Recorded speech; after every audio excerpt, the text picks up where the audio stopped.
It's not uncommon to see them lurking in city alleyways or scurrying between dumpsters, but it turns out rats like suburban living too. Tina Martin has more. Stella Marie, come on. Here you go. Stella's been a faithful service dog for years, but recently she went above and beyond the call of duty when she was out in the backyard with her owner, Susan Lane, and Lane's 8-year-old granddaughter and a friend.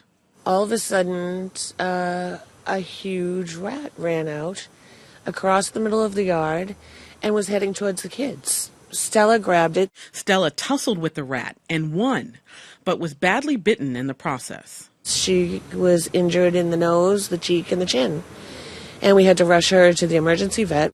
After weeks of antibiotic treatments, Stella's wounds have healed, at least the visible ones.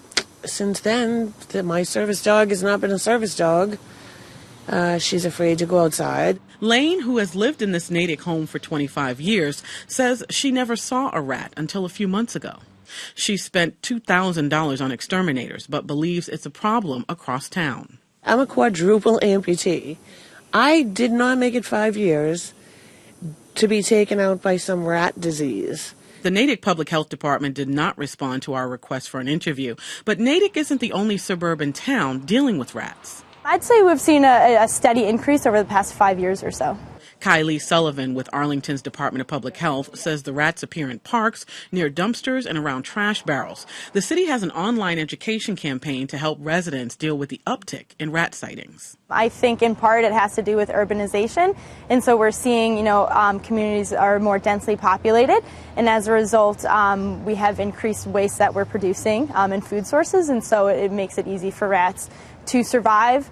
Other factors are also making it easier. We also are seeing changes in our climate, so we have more mild winters, meaning that rats aren't dying off as they naturally would during the winter. As for Stella, she's still traumatized, but Susan Lane is grateful she was on guard that day and says she has reached out to the town with ideas to keep the rats at bay. I'd like to see, a public extermination, some form of policy. Policy that could help prevent another close encounter. Tina Martin, WGBH News. By the way, Stella's owner says, at least near her house, the rat issue seems to have eased. She's once again letting the dog and the kids into the backyard.